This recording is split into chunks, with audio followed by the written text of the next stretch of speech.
kayaknya jarang ya Bay ada film tentang orang sakit, tapi ini dari point of view orang yang merawat. Oh ya.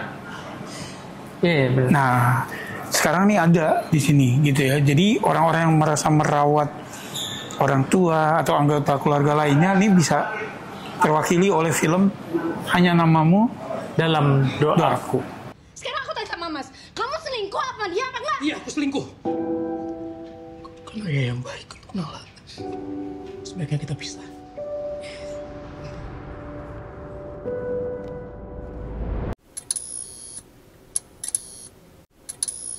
Hanya Namamu Dalam Doaku, film terbarunya Sinemaku, karya Reka Wijaya yang kemarin sukses 1 jutaan tuh, 1,5 juta ya penonton dengan Bolehkah Sekali Saja Aku Menangis. Nah, Sinemaku kan biasa nih bicara tentang, kalau kemarin-kemarin mental health, sekarang ini memang udah tentang health aja nih.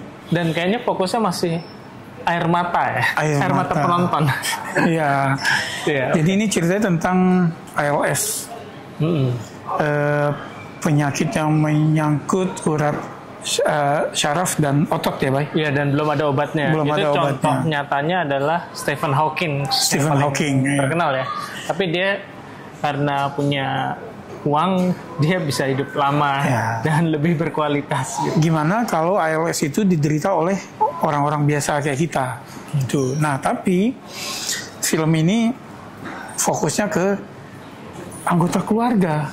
Jadi gitu bukan film yang membahas penyakitnya, tapi ada orang yang terkena penyakit itu gitu aja. Oke, nah jadi ini ada keluarga kecil. Arga, Vino Bastian, Hanggini, Nirina Zubir, dan anak mereka yang umurnya 14. Nala diperankan Anantia Kirana. Nah, jadi ini kontraktor ya si bapak ya, si Arga ya. Gitu, kontraktor. Terus si Hanggini ini ibu rumah tangga. Jadi memang si Arga ini jadi sole breadwinner ya. Gitu, dia yang menjadi pencari nafkah satu-satu di keluarga itu. Cuma memang kayaknya perusahaan kan punya dia juga gitu kan. Jadi punya dia dan partnernya. Jadi dia mapan lah. Rio si G Pamungkas. Nah, pada suatu hari sebetulnya kita udah dikasih lihat ya simptom-simptomnya ya.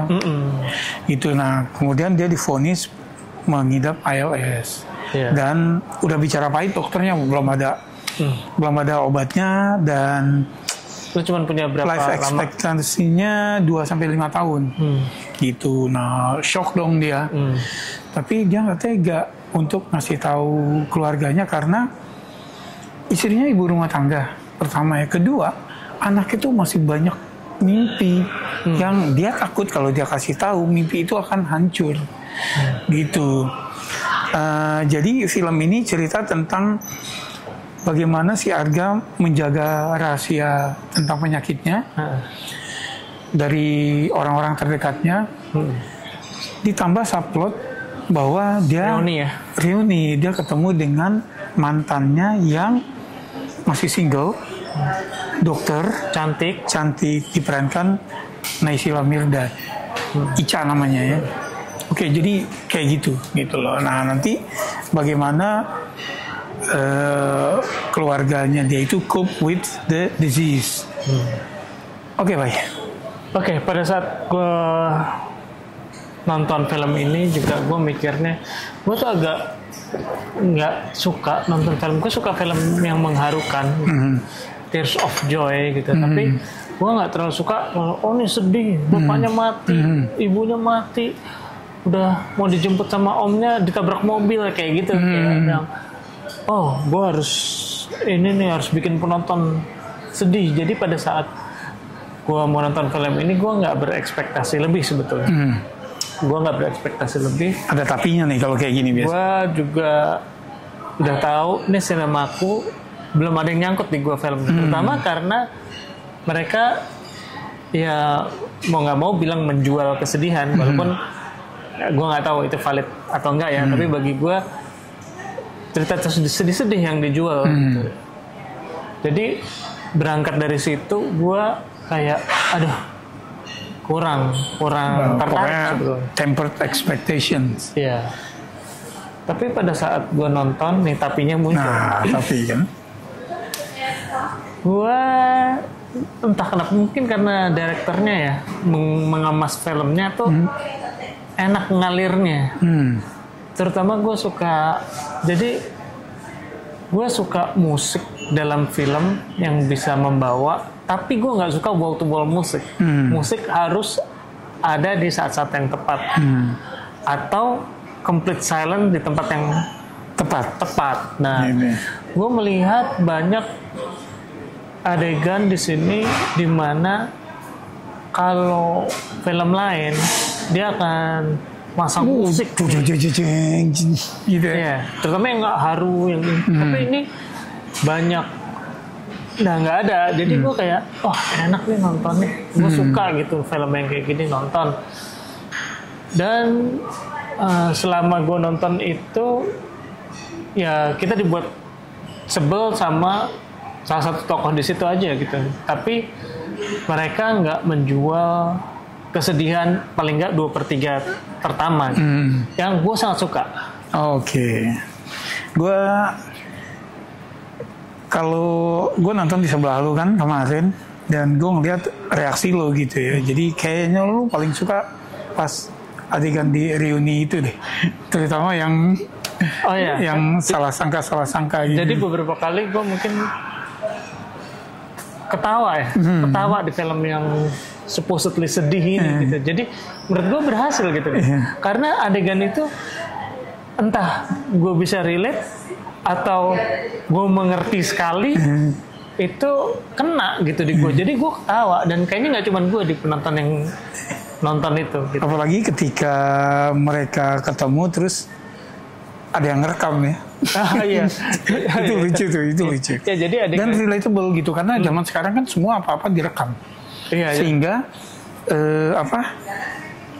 apa yang kita lihat hasil rekaman itu seolah-olah itu yang nyata. Iya, jadi adegannya adalah ya pada saat reunian ketemu cinta lama, kebetulan ada saksi yang lihat, terus mencurigai dan ngambil gambarnya itu adegan yang dimaksud Edo. Iya, oke. Gue juga di sini jadi sama, gue nggak ngefans film yang menjual kesedihan, film yang menjual penyakit, gitu ya.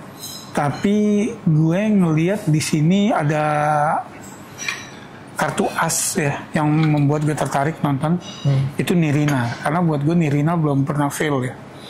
Itu jadi pasti ada sesuatu di film ini yang membuat dia tertarik gitu. Nah ternyata memang gue sepakat sama yang lo bilang, filmnya tuh enak ngalirnya gitu ya. Terus beberapa situasi kecil tuh yang relatable, kayak tadi ngerekam video, terus dia ikut pitching sama instansi pemerintah gitu kan, yang kayak deket banget sama kita gitu. Deket banget, dan gaya orang pemerintahan di film ini cek bagus ya. Muncul satu scene itu pola bertuturnya sama diksinya tuh familiar banget di kita gitu ya. Gitu. Nah, jadi itu di awal-awal itu bikin gue ketawa juga sih ya, maksudnya relatable. Walaupun gitu, gimana mau menilai keputusan-keputusan yang diambil oleh karakter Arga. Iya, gue awalnya juga gini, menurut gue kalau nggak ngasih tahu, dengan lo ngasih tahu kan keluarga lo jadi lebih siap untuk nerima. Gue ngerasa awalnya gitu ya, gitu loh. Tapi ketika dia sampein, Arga tuh bilang ke temannya kan, ke Rio ya, bahwa gue nggak kepingin nanti kalau anak istri gue tahu, kemudian terutama anak ya, cita-cita dia jadi runtuh hanya karena ingin merawat gue. Gitu loh. Nah di situ gue yang ya paham, seorang bapak kan ingin yang terbaik, orang tua ingin yang terbaik untuk anaknya, gitu loh. Jadi di sisi itu gue paham, gitu sih. Yang gue kurang paham adalah dia memutuskan untuk ketemu berdua dengan Ica si Marisa yang memang dokter ya, tapi maksud gue agak kurang bijak dia ketemu di luar set rumah sakit. Oh iya, makannya. Ya itu sih gitu loh. Dan soal Nirina kuat ya, as always lah. Dia kuat, terutama ketika pada akhirnya dia tahu juga tentang penyakit itu. Ini bukan spoiler karena film ini memang apa ya, memang udah flow-nya kayak gini pasti gitu. Apa yang disembunyikan pasti akan ketahuan kan gitu ya. Gue juga suka sama, gue udah pernah bilang beberapa kali di video yang lain juga, Anantia Kirana ini sejak film Monster gue perhatikan gitu. Gue ngeliat di sini dia juga natural sih, walaupun nggak terlalu banyak ya. Ya adegannya si Nala ini gitu. Anantia Kirana memang bagus banget. Gue kayaknya baru sekali ini gue lihat dia. Iya, dia pas terutama adegan yang menyentuh, delivery-nya cukup berhasil gitu. Karena ini adegannya susah gitu. Pertemuan dia sama bapaknya, terus adegannya menyentuh dan dapat scene-nya maksud gue. Maksud gue itu kan berat gitu. Dan ada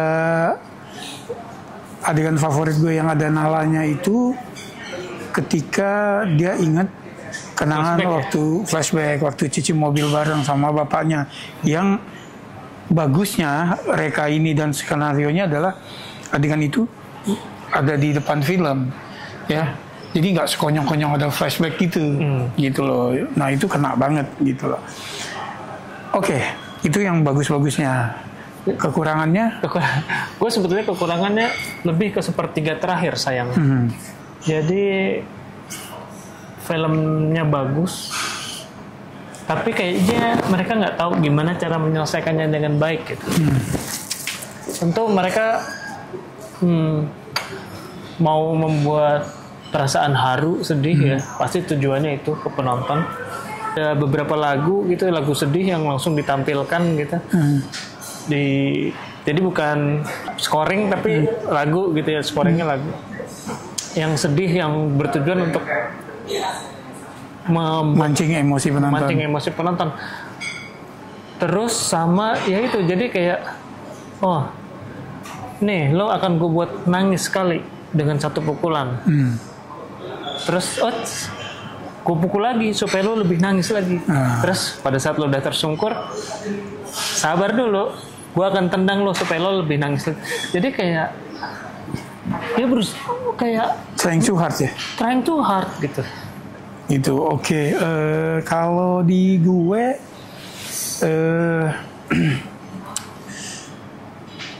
kalau menurut gue nih film ada beberapa adegan yang mestinya bisa dipersingkat durasinya atau nggak perlu ada sama sekali gitu ya.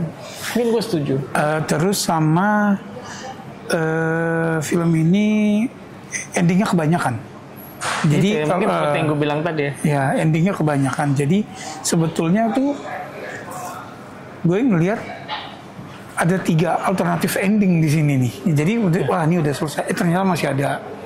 Terus dimasukin semua alternatif itu. Kemudian masih ada lagi gitu ya. Itu sih. Jadi kalau menurut gue salah satu dari itu aja udah cukup. Udah cukup kuat karena 2/3-nya tuh udah kuat. Jadi sepertiga terakhir ini dia trying too hard. Ya, jadi kayak Lord of the Rings, Return of the King yang 45 menit ending isinya. Nah, ini juga yang kok masih ada. Begitu udah muncul kredit, itu masih ada lagi satu adegan yang tak pendek gitu ya. Kayak gitu. Itu. Nah, terus tapi untuk catatan mengenai tadi adegan yang bisa dipersingkat atau soal scoring, yang kita nonton nih sebetulnya belum final ya, versi yang belum final karena kredit aja belum ada, terus ada beberapa efek shot yang belum ditempel, gitu ya. Bisa jadi pas ditonton lagi tambahin musik nih kayak sepi banget, padahal gue suka yang udah itu. Pas gitu. Jadi bisa jadi penilaian kita ini berubah gitu kan ya, termasuk kayak yang ini adegannya kepanjangan, bisa jadi udah dipersingkat atau endingnya udah dikurangin misalnya kayak gitu ya. Nah yang kita lihat, yang kita nonton kemarin adalah versi yang belum final, jadi itu. Oke. Untuk yang ini Hanya Namamu dalam Doaku yang posternya bagus banget ya. Gue suka banget nih posternya, salah satu poster terbaik tahun ini. Skor untuk Anantya, untuk Nirina, untuk Vino di sini gue kasih nilai 7/10.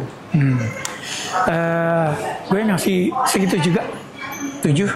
Gue suka, walaupun ketika yang mulai Vino makin parah, aktingnya dia itu susah dibedain dengan akting dia ketika di film Miracle. Oh iya, benar. Gitu. Tapi oke, kayak gitu. Ya itu tadi, film ini kayaknya cocok untuk kita yang ngerawat anggota keluarga yang lagi sakit gitu ya. Caregiver ya. Caregiver, baik yang setara di bawah maupun yang merawat orang tua gitu, karena karakter udah berubah di sini gitu ya. Kesabaran diuji banget. Nah di film ini yang menjadi caregiver kesabaran diuji banget, jadi boleh deh nonton untuk iya, untuk apa ya, untuk bahwa ngerasa kita nggak sendirian. Banyak kok yang kayak gini gitu. Oke. Makasih udah mampir. Sampai ketemu di film berikutnya. Salam.